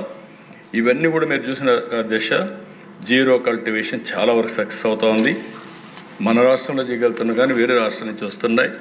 హెల్ప్ లైన్ కూడా 440 యాక్షనబుల్ పాయింట్స్ వచ్చాయి. ఒక 9,373 మంది ఇంటరాక్ట్ అయ్యారు. High risk offenders detailed under preventive ప్రొవిజన్స్లో 37 మంది చేశారు. డ్రగ్స్ అఫెండర్స్ అసెట్స్ని ఒక 7,55,00,000 సీజ్ చేశారు. ఇంకో పక్కన స్టూడెంట్స్ 20 లక్షల మందిని ఎంగేజ్ చేశారు. కోఆర్డినేషన్ మీటింగ్స్ ఒక 84 పెట్టారు ఇంటర్ స్టేట్స్తో, NCORD, అవి కూడా జరుగుతున్నాయి. ఇంకొక పక్కన దేశ దీన్ని ఎట్టే పరిస్థితిలో మనం కంట్రోల్ చేసుకోవాల్సిన అవసరం ఉంది. ఇది కంట్రోల్ చేయకపోతే చాలా సమస్యలు వస్తాయి. టెక్నాలజీలో AI టూల్స్ వాడుతున్నాం. OSINT and dark web labs, mobile forensics, drug offenders profiling, web intelligence, ఎన్ని మార్గాలు ఉన్నాయో అన్ని మార్గాలు ఉపయోగిస్తున్నాం. నేను ఒకటే దీని మీద చెప్తున్నా, ఎట్టి పరిస్థితిలో ఈ రాష్ట్రంలో డ్రగ్స్ రహిత రాష్ట్రంగా తయారు చేయాలని ఆలోచిస్తున్నాం. ఇది సాధించే వరకు ఇప్పటికే ఒక క్యాబినెట్ సబ్ కమిటీ పనిచేస్తుంది. ఇది నిరంతరం పనిచేస్తాం, దీన్ని కంట్రోల్ చేస్తామని చెప్పి మరొకసారి నేను మొత్తం 100% కంట్రోల్ చేస్తామని ఇమ్మీడియట్గా చెప్పలేం. కానీ భయం ఉంటుంది, ఒక పద్ధతి ప్రకారం చేస్తాం. అలవాటైన వాళ్ళు మార్చడం కొంత టైం పడుతుంది. నిరంతరం ఎంత డబ్బులు ఖర్చు అయినా సరే ఖర్చు పెట్టి దాన్ని ఆ దిశగా తీసుకుపోతామని చెప్పి కూడా నేను మీకు తెలియజేస్తున్నాను. నెక్స్ట్, ఇది ఇంపార్టెంట్ అధ్యక్ష. Everybody is concern. Harassment, obscenity, impersonation, ఇప్పుడే చెప్పారు, పేర్లు మార్చేస్తున్నారు. ఆ కమ్యూనిటీ వాళ్ళ పేర్లే పెట్టి ఇంకొకరికి పెట్టి ఆ పేర్లు మార్చేయడం, కమ్యూనిటీ పేర్లు, క్యాస్ట్ పేర్లు మార్చేయడం, ఎన్ని రావాలనో, defamation, fake information, rumours, character assassination. దీనికి మెథడ్స్ కూడా మీరు చూస్తే ఒక పక్కన organised networks, vested interest groups, fake accounts, VPN proxy services, మామూలు దీనికి ఇక్కడే కాకుండా ప్రపంచం మొత్తం నెట్వర్క్ పెట్టేశారు. ఆ పేటిఎం బ్యాచెస్ అయితే ప్రపంచం అంతా పెట్టి అక్కడుండే లాస్ ప్రకారం వీళ్ళు షెల్టర్ తీసుకోవడానికి ప్రయత్నం చేస్తున్నారు. అన్ని విధాలు ఏమేం చేయాలో చేస్తున్నారు. ఈ ప్రభుత్వం అయితే ఎట్టి పరిస్థితిలో దీన్ని వదిలిపెట్టే సమస్య లేదు. దీనికి కూడా క్యాబినెట్ సబ్ కమిటీ వేసాం. ఆ క్యాబినెట్ సబ్ కమిటీ కూడా ప్రపంచం మొత్తం అధ్యయనం చేయమంటున్నాం. అధ్యయనం చేసి వాళ్ళు ఇచ్చే రికమెండేషన్స్ పట్టుకొని ఏ విధంగా చేయాలో చేస్తాం. కెపాసిటీ బిల్డింగ్ చేస్తున్నాం పోలీసులందరికీ. టెక్నాలజీని కూడా ఫ్యాక్ట్ చెక్ మెకానిజం ఇవన్నీ 1-2 కాదు దిశ. ఇదైతే ఎవ్రీడే ఒక పెద్ద సమస్యగా తయారైంది. ఒక సమాజమే ఒక కలుషితమైపోయే పరిస్థితి వస్తూ ఉంది. చాలా క్యారెక్టర్ మెయింటైన్ చేసి ఊందాగా బతికే సమాజంలో చాలా వరకు కొంతమంది అయితే మానసికంగా కుంగిపోయే పరిస్థితికి వస్తున్నారు. ఈ సోషల్ మీడియా మీద మాత్రం మనం ఎక్కడికక్కడ పర్టికులర్గా ఉమెన్ పైన నిన్న కర్ణాటక కోర్టు చెప్పినట్టు దీన్ని మనం హ్యాండిల్ చేయాల్సిన అవసరం ఉంది. Will work it out. అదే మరిగా దేశ సైబర్ ఫ్రాడ్స్, ఇది కూడా పెద్ద సమస్య అవుతా ఉంది. UPI frauds, job frauds, loans apps, investment fraud, digital arrest, ఇవన్నీ కూడా మీరు చూసినప్పుడు ప్రతి ఒక్కరు గుర్తుపెట్టుకోవాల్సి, మీరు కూడా మాట్లాడాలి, ప్రజల్లో చైతన్యం తీసుకురావాలి. ఇది అతిపెద్ద సమస్య అవుతుంది. దీనివల్ల మనకు చాలా నష్టం కూడా వస్తుంది. కొంతమంది అధ్యక్ష నాకు ఆశ్చర్యం వేస్తుంది, బాగా చదువుకున్న వ్యక్తులు, నేను పేర్లు చెప్పను కానీ బాగా చదువుకున్న వ్యక్తులు రేపు ఈవినింగ్ లోపల 3 కోట్లు ఇవ్వకపోతే మీ ఇంటికి ED వస్తారంటే 3 కోట్లు ఇచ్చే పక్కోళ్ళకు కూడా చెప్పడం లేదు. నాకైతే ఆశ్చర్యం ఇస్తూ ఉంది, ఎక్కడికి పోతున్నామని. ఒకప్పుడు తీవ్రవాదులు లేకుంటే దావూద్ ఇబ్రహీం అలాంటి వాళ్ళు బెదిరించేవాళ్ళు, నువ్వు పలానా చీటి పంపిస్తున్నా, నువ్వు పంపించాలంటే ఎవరితో మాట్లాడకుండా డబ్బులు పంపించేసి గమ్మున కూర్చునేవాళ్ళు. ఇప్పుడు ఎలాంటి తయారవుతున్నాయి, ఎక్కడుంటాడో వాడు తెలియదు, ఎక్కడి నుంచో ఆపరేట్ చేస్తాడు, మెసేజ్ ఇస్తాడు, వీళ్ళు డబ్బులు ఇచ్చేస్తున్నారు. ఇలాంటి చాలా జరుగుతున్నాయి. రెండోది అకౌంట్స్ కూడా ఎంత స్మార్ట్గా చేస్తున్నారంటే, ఒక అకౌంట్ ఏమంటారు వేసిన తర్వాత విత్ నో టైం ఆ అకౌంట్ కనపడలేదు. ఆడి నుంచి ఎక్కడికి పోతుందో అడ్రస్లు మారిపోతున్నాయి. మన వీళ్ళంతా మిస్ అయిపోయే పరిస్థితికి వస్తున్నారు. ప్రజలకు విజ్ఞప్తి చేస్తున్నా, సైబర్ క్రైమ్స్ మీద, సైబర్ ఫ్రాడ్స్ మీద జాగ్రత్తగా ఉండండి. ఈజీగా మోసపోవద్దండి. అనవసరంగా మీ ఫోన్లు కూడా జాగ్రత్తగా పెట్టుకోండి. అదర్వైజ్ మీ ఫోన్ల వల్ల కూడా మనకేమవుతుందంటే ఎక్కడికక్కడ మన ఫోన్లే ట్రాక్ చేసే పరిస్థితికి వస్తున్నారు. దానివల్ల కూడా కొన్ని సమస్యలు వస్తున్నాయి. ఇవన్నీ కూడా గుర్తుపెట్టుకోమని కోరుతూ, ఈ సంవత్సరం అయితే లాస్ట్ ఇయర్ అయితే 974 కోట్ల రూపాయలు అమౌంట్ పోయింది ప్రజలకి. అంత మునుపు 378, ఇప్పుడు 508 ఇప్పటి వరకు. అంటే వేల కోట్ల రూపాయల్లో సైబర్ ఫ్రాడ్స్ జరుగుతున్నాయి. ఇవన్నీ కూడా చాలా వరకు జాగ్రత్తగా ఉండాల్సిన అవసరం ఉంది. ఇంకో పక్కన సైబర్ క్రైమ్ ఇన్వెస్టిగేషన్ ఛాలెంజెస్ అని నేను చెప్పాను. Anonymity of criminals, reporting delay, coordination issues, banks, service providers, countries, volume of cases ఎక్కువ రావడం. ప్రజలు కూడా ఒకసారి ఏదో ఏమారుతున్నారు, మీరు 10 రూపాయలు ఇస్తే 100 రూపాయలు ఇస్తాం, లేకుంటే రేపే మీకు ఉద్యోగం వస్తుంది, అట్రాక్టివ్గా ఉంటుందంటే ఏమారే పరిస్థితికి వస్తున్నారు. నేను అందరికీ నేను ఎడ్యుకేట్ చేస్తాను, మీరు ఎడ్యుకేట్ చేయండి. ఇవన్నీ కూడా రాబోయే రోజుల్లో ఇలాంటి సమస్యలు ఇంకా ఎక్కువ వస్తాయి. దీన్ని మనం ముందుకు తీసుకుపోవాల్సిన అవసరం ఉంది. ఈ ఫార్వర్డ్లో 24/7 help line 1930 CFMC cyber fraud mitigation centre establish చేస్తాం. సైబర్ క్రైమ్ పోలీస్ స్టేషన్లు అన్ని జిల్లాల్లో పెడతాం. ఇంకో పక్కన technology upgradation, cyber labs, digital forensics, financial forensics, trained man power, వీళ్ళందరినీ పెట్టి ముందుకు తీసుకుపోతున్నాయి. ఇంకొక పక్కన ఇప్పటి వరకు కూడా కొంచెం బెటర్గా చేస్తున్నాం. Lowest pendency 93% disposal rate, FSL forensics. అదే మరి DNA extraction accuracy 97%. More than 70% convictions due to conclusive evidence by FSL. Turn around time in sensational కేసెస్లో అయితే less than 7 days. Visit crime scenes అయితే మోర్ దెన్ 85%. 24/7 అవైలబిలిటీ టీమ్స్ పెట్టాం. Capacity building చేస్తున్నాం. 392 crime scene ఆఫీసర్స్ని, 2800 మంది investigation ఆఫీసర్స్ని తయారు చేస్తున్నాం. ఇంకా దీనిపైన ఎక్కువగా ముందుకు పోతూ block chain based chain of custody evidence management కింద కానీ, ఇంకొక పక్క AI డిటెక్టివ్ ఏ విధంగా AIని వాడి ఇంకా ఫర్దర్ ప్రోబ్ చేయాలి, ఏ విధంగా చేయాలని దానికి కూడా ముందుకు పోతున్నాం. అన్ని విధాల ప్రయత్నం చేసిన ప్రజల సహకారం కూడా చాలా అవసరం. అలాంటి సహకారం వస్తే ఇవన్నీ కంట్రోల్ చేస్తామని చెప్పి కూడా నేను మీకు తెలియజేస్తున్నాను. ఇక్కడ జాయింట్ మేనిఫెస్టో కేసెస్, ఇవి కూడా ఆ రోజు జరిగిన కేసులు మీరు చూస్తే, మర్డర్ ఆఫ్ తోట చంద్రయ్య, పల్నాడు మొన్న చేశాం, అది CBCIDకి ఇచ్చాం. వాళ్ళ అబ్బాయి కూడా ఉద్యోగం ఇచ్చాం. అసెంబ్లీలో కూడా చట్టాన్ని కూడా తీసుకొచ్చాం. దీని మీద ఇంకా ఫర్దర్గా ఇన్వెస్టిగేషన్ చేసి ముందుకు పోతున్నాం. రెండోది అమరేంద్ర గౌడ్ బాపట్ల. ఇది కూడా ఎంత భయంకరంగా అంటే, వాళ్ళ చెల్లిని అవమానం చేశారని, హెరాస్ చేస్తున్నారని క్వశ్చన్ చేసిన దానికి అతన్ని పట్టుకొచ్చి పెట్రోల్ పోసుకు కాల్చేశారు, నడి రోడ్డు మీద కాల్చేశారు. కాల్చిన వాళ్ళు మాత్రం హ్యాపీగా తిరిగే పరిస్థితికి వచ్చారు. మూడో కేసు అయితే సుబ్రహ్మణ్యం, డ్రైవర్ డోర్ డెలివరీ చేసి చంపేసి డ్రైవర్ని డోర్ డెలివరీ చేసే పరిస్థితి వస్తే, కడాన జైలుకి పోయి వస్తే అతను ఊరేగింపుగా చేసే పరిస్థితికి వచ్చారు.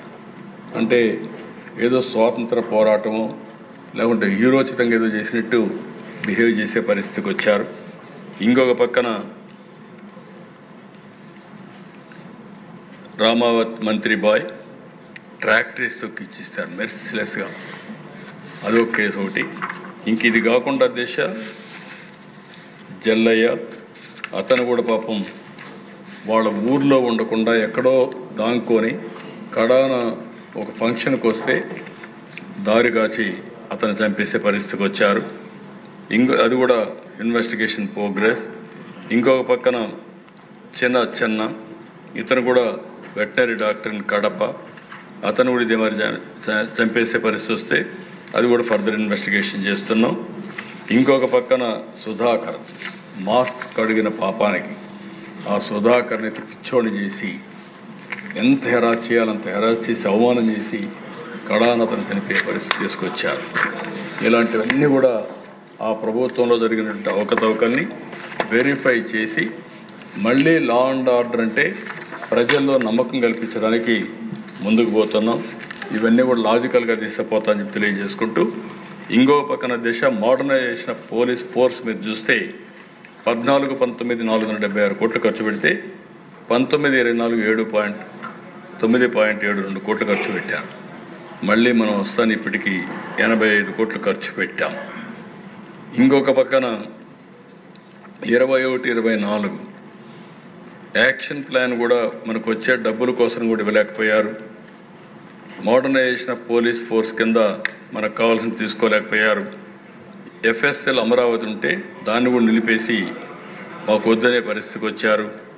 ఇంకో పక్కన 4 APSP IR బెటాలియన్ ఫండ్స్ కూడా డ్రా చేయలేదు. ఇవన్నీ చేస్తే ఇప్పుడిప్పుడు పోలీస్ ఫోర్స్ని స్ట్రెంగ్తన్ చేయడానికి గ్రే హౌండ్స్ ట్రైనింగ్ సెంటర్ విశాఖపట్నంలో 580 ఎకరాలు ఇచ్చాం. AP police academy 100 ఎకరాలతో Arigipalli Eluru డిస్ట్రిక్ట్లో ఇచ్చాం. 6100 మంది పోలీస్ కానిస్టేబుల్ని ఫస్ట్ ఇయర్లో అపాయింట్ చేసిన ఘనత ఈ ప్రభుత్వాన్ని కూడా నేను తెలియజేస్తాను. అందుకే దిశ ఈరోజు ఈ సబ్జెక్ట్ అనేది చాలా ముఖ్యం. సివిలైజ్డ్ వరల్డ్లో law and order is very very important నాగరిక ప్రపంచంలో. అయితే మనకు జరిగినటువంటి గత 5 సంవత్సరాలు చూసిన తర్వాత మనలో ఆవేశాలు ఉన్నాయి, కోపాలు ఉన్నాయి, ఇంకా కూడా మనం డైజెస్ట్ చేసుకోలేకపోతున్నాం. ఇప్పుడు కూడా నేను కూడా డైజెస్ట్ చేసుకోలేకపోతున్నాను. కానీ రాష్ట్ర ప్రయోజనాల దృష్ట్యా నేరస్తుల్ని కఠినంగా ట్రీట్ చేస్తూనే మళ్ళా లా అండ్ ఆర్డర్ మెయింటైన్ చేయాల్సిన అవసరం ఉంది. దీనికోసం మిమ్మల్ని అందరినీ కోరుతున్నాం. ఇది ఎక్కడికక్కడ ఇంకా చర్చ చేయాల్సిన అవసరం ఉంది. సోషల్ మీడియా కూడా మనం మాట్లాడాలి. అన్ని విషయాల్లో మనం మాట్లాడుతూనే మళ్ళీ రాష్ట్రంలో లా అండ్ ఆర్డర్, ఎందుకంటే నేను ఒకటే చెప్తున్నా, నేను ఎప్పుడు ముఖ్యమంత్రిగా ఉన్నా లా అండ్ ఆర్డర్ కాదు మాత్రం ఎప్పుడు నేను కాంప్రమైజ్ కాను. నేను నిద్రలేస్తే ఫస్ట్ మీట్ చేసే ఆఫీసర్లు ఒకటి ఇంటెలిజెన్స్, ఒకటి డీజీ. ఒకప్పుడైతే కంబైన్డ్ ఆంధ్రప్రదేశ్ అయితే intelligence, DG, commissioner of police ఇలా ముగ్గురిని కలిసిన తర్వాత మిగిలిన వాళ్ళతో మనం మాట్లాడడం. దానికి కారణం లా అండ్ ఆర్డర్ పైన ఎప్పుడు కూడా గట్టిగా ఉండాలనే సంకల్పంతో ముందుకు పోయాం. మళ్ళీ ఒకసారి రాష్ట్ర ప్రజలకు హామీ ఇస్తున్నా, ఎన్డీఏ కార్యకర్తలకు హామీ ఇస్తున్నా, మీరందరూ బాధితులే, మీకు కూడా హామీ ఇస్తున్నా. అదే మరి ఎమ్మెల్యేస్ మీ అందరి ఆవేశాలు నేను చూశాను. ఎప్పుడూ జరిగినంత హాట్గా ఈ సబ్జెక్ట్ మీద మీరు అందరూ పార్టిసిపేట్ చేశారు. మీ సెంటిమెంట్స్ నేను అర్థం చేసుకున్నాను. కానీ ఎన్ని అర్థం చేసుకున్న తర్వాత కూడా మిమ్మల్ని కోరేది, మన మీద బాధ్యత ఉంది. అందరికంటే ఎక్కువ అక్కడ కూర్చున్నాకైతే మనకందరికి కనపడొస్తూ ఉంటుంది. అంటే మనం అందరం మానసికంగా టార్చర్ పడ్డాం, కొంతమంది ఫిజికల్గా టార్చర్ పడ్డాం.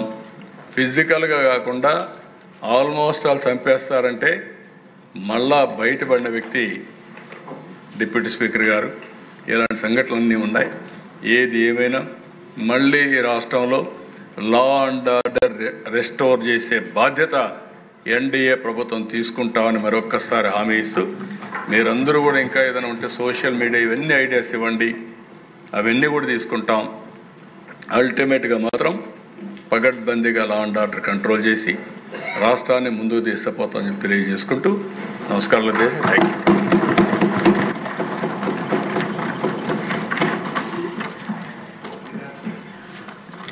ఈనాటి సమావేశం ఇంతటితో ముగిసింది.